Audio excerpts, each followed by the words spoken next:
વિદ્યાર્થી મિત્રો, હું Ajay Makwana, divine public school Bokhira, ધોરણ 9, પ્રકરણ 1, સંખ્યા પદ્ધતિ, તેમાં સ્વાધ્યાય 1.2. સ્વાધ્યાય 1.2ની અંદર આપણે આગળ ચર્ચા કરીએ એ પહેલાં આપણે અસમય સંખ્યા વિશે માહિતી મેળવી લઈએ. આપણે પ્રકરણની શરૂઆતમાં જે મોટું કોષ્ટક જોયેલું હતું તેમાં અસમય સંખ્યા વિશે બેઝિક માહિતી મેળવેલી હતી. તેમાં આપણે કઈ સંખ્યા જોયેલી હતી? પ્રાકૃતિક સંખ્યા, પૂર્ણ સંખ્યા, પૂર્ણાંક સંખ્યા, સમય સંખ્યા, અસમય સંખ્યા અને વાસ્તવિક સંખ્યા. એમાં અસમય સંખ્યા વિશે સમજૂતી મેળવી લીધેલી હતી. વિસ્તૃત માહિતી જોઈએ તો સૌપ્રથમ આપણે વિચારીએ તો સમય સંખ્યા એટલે શું?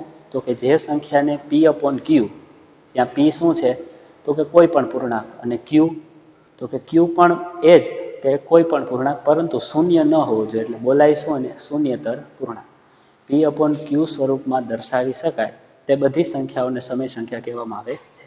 તો અસમય સંખ્યા કોને કહેવાય? તો કે એવી સંખ્યા S કે જ્યાં P પૂર્ણાંક અને Q શૂન્યતર પૂર્ણાંક હોય. P/Q સ્વરૂપમાં અહીંયા ખાસ ધ્યાન રાખજો, મૂકી ન શકાય. જો તેને P/Q સ્વરૂપમાં મૂકી શકાય તો એ સમય સંખ્યા થાય, અને મૂકી ન શકાય તો એવી સંખ્યાને કેવી સંખ્યા કહે છે? અસમય સંખ્યા કહે છે. બીજા શબ્દોમાં વાત કરીએ તો કે જે સંખ્યા સમય સંખ્યા નથી તેમને અસમય સંખ્યા કહેવામાં આવે છે. ત્યારબાદ આગળ ચર્ચા કરીએ. દશાંશ પદ્ધતિ મુજબ જોઈએ તો દશાંશ પદ્ધતિની અંદર શું છે? 3 શબ્દ આવે છે. એક છે શાંત, બીજું છે અનંત આવૃત. હવે શાંત અને અનંત આવૃત કેમાં હોય છે? તો કે આ બે માહિતી કોની અંદર હોય છે? સમય સંખ્યાની અંદર હોય છે. તો આના આધારે જો આપણે સમજૂતી અને વ્યાખ્યા બનાવી હોય તો શું બની શકે? દશાંશ પદ્ધતિ મુજબ જે સંખ્યાનું દશાંશ નિરૂપણ શાંત અથવા અનંત આવૃત, શાંત અથવા અનંત આવૃત મીન્સ કે શાંત અને અનંત આવૃત હોય ને શું કહેવાય? સમય કહેવાય. તો આગળ શબ્દ જોજો, શાંત અથવા અનંત આવૃત ન હોય તેવી સંખ્યાને અસમય સંખ્યા કહે છે. કારણ કે જો શાંત અને અનંત આવૃત હશે તો એમને કેવી સંખ્યા કહેવાશે? સમય સંખ્યા કહેવાશે. ત્યારબાદ એના થોડા ઉદાહરણ જોઈએ. ઉદાહરણની અંદર આપણે શું યાદ રાખવાનું? તો કે જે સંખ્યાનું વર્ગમૂળ નીકળી નથી શકતું. દાખલા તરીકે આપણે આ રીતે મૂકીએ, વર્ગમૂળની અંદર 4 તો આનું વર્ગમૂળ મળે 2. તો આ તો થઈ સમય સંખ્યા. મીન્સ કે જે સંખ્યાનું વર્ગમૂળ નીકળે છે એ બધી સમયમાં આવે, જેનું વર્ગમૂળ આપણે કાઢી નથી શકતા ડાયરેક્ટ, એ બધી કેની અંદર આવશે? અસમયની અંદર આવશે. દાખલા તરીકે વર્ગમૂળ 2 મળી ન શકે એટલે અસમય સંખ્યા, વર્ગમૂળ 3 અસમય, વર્ગમૂળ 5. એવી રીતે આગળ એક પાય પણ કેવી સંખ્યા છે? અસમય સંખ્યા છે. એનું કારણ શું? તો કે પાયની કિંમત શું છે? 22/7. હવે 22/7 કરશો એટલે તમને એવો જવાબ મળશે કે જે અનંત છે તો ફાઇનલ છે. હવે એના આધારે આપણે આગળની સમજૂતી મેળવીએ, આ પેન્ડિંગ રાખીએ. આગળ શું સમજૂતી છે? તો કે દશાંશ નિરૂપણ મીન્સ કે અસમય સંખ્યાનું દશાંશ નિરૂપણ કેવું હશે? તો કે શાંત અને અનંત આવૃત નહીં હોય. બાકી શું બચે? અનંત અનાવૃત હોય છે. એક અનંત અનાવૃતનું ઉદાહરણ જોઈ લ્યો. 0.0, 10, 01, 0001, 1, 2, 3, 4 એ રીતે. તો અમે અનાવૃત કોને કહેવાય? આપણે અગાઉ માહિતી મેળવી જ લીધેલી છે. અનાવૃત એટલે શું? તો કે અનંત તો છે જ, પરંતુ અનંતની અંદર કોઈ એક સંખ્યાનું રિપીટેશન નથી. દાખલા તરીકે 01, 01, 01, 01 હોય. આ રીતે જો ઉદાહરણ હોય 0.01, 01, 01, 01 ડેશ ડેશ ડેશ, મીન્સ કે અનંત, અને રિપીટેશન સેમ છે, રિપીટેશન દર વખતે સરખું થાય છે, તો આને શું કહેવાય? અનંત આવૃત. પરંતુ અહીં રિપીટેશન સેમ નથી એટલે આ સંખ્યાને શું કહેવાય? અનંત અનાવૃત. એવી રીતે તમે 22/7 કરશો એટલે અનંત સુધી જવાબ જશે, અને જે અનંતની અંદર જે તમને મળશે એમાં તમને રિપીટેશન ખ્યાલ નહીં આવે કે કઈ સંખ્યાનું વારંવાર પુનરાવર્તન થાય છે. એટલા માટે પાઈ છે 22/7 છે એ કેવી સંખ્યા છે? અસમય સંખ્યા છે. કમ્પ્લીટ એટલી માહિતી. હવે આપણે સ્વાધ્યાય 1.2ની અંદર જઈએ.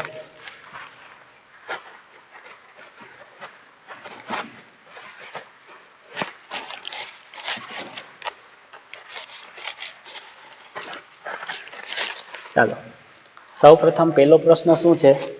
તો કે નીચેના વિધાન સત્ય છે કે અસત્ય? સત્ય અસત્ય માટે આપણે એક સિક્વન્સ યાદ રાખવાની છે, જે પ્રથમ કોષ્ટકની અંદર જોઈ ગયા. પ્રાકૃતિક, પૂર્ણાંક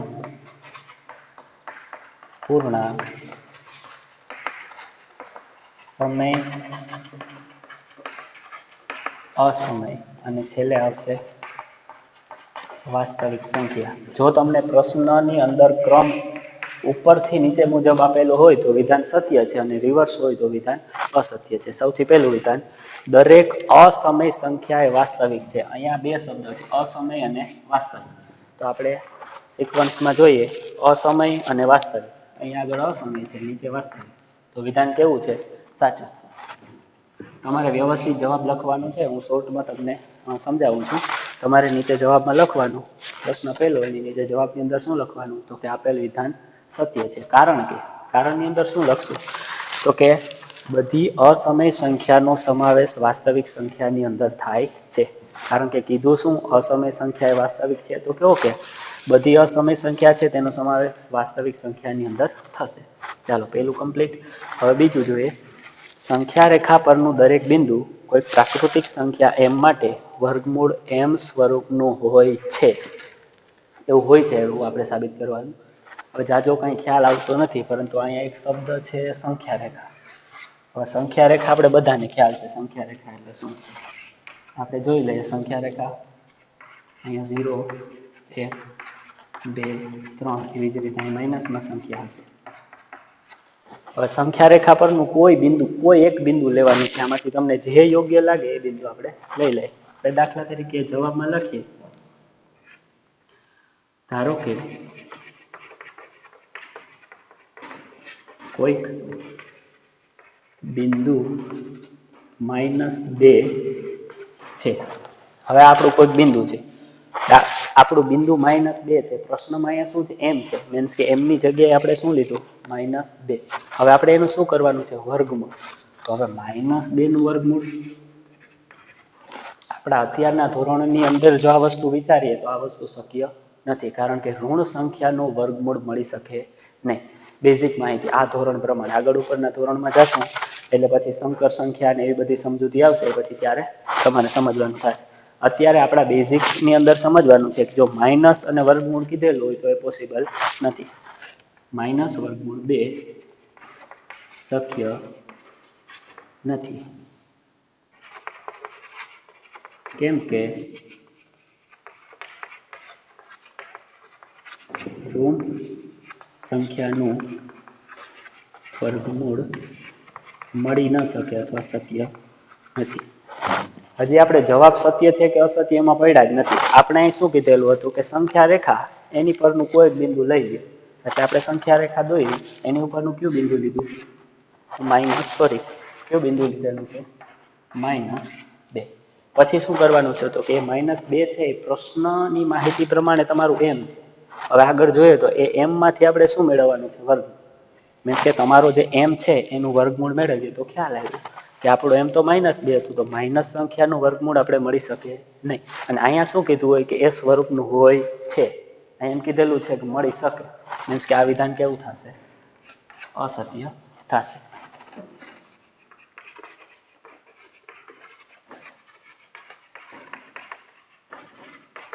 આ વિધાન અસત્ય છે અને કારણની અંદર તમારે આ લખી શકો. બરાબર, તમારા શબ્દોમાં પણ તમે જવાબ લખી શકો. બાકી અહીં બીજા પ્રશ્નોનો જવાબ મેં લખીને આપેલો છે. પ્રશ્ન નંબર 3, દરેક વાસ્તવિક સંખ્યા એ અસમય સંખ્યા છે. અહીંયા બે શબ્દ છે, વાસ્તવિક અને અસમય. તો અહીંયા જોવા જાવ તો આનું રિવર્સ જ છે. અહીંયા અસમય અને વાસ્તવિક, તો અહીંયા વાસ્તવિક અને અસમય. તો હવે પહેલા પ્રશ્ન મુજબ જ ખ્યાલ આવે, એના સાથે કમ્પેરિઝન કરો તો તમને ખ્યાલ આવી જાય. અથવા જાજુ તેમાં મગજ ના દોડાવી શકો તો આપણી આગળ સિક્વન્સ છે જ કોષ્ટકની.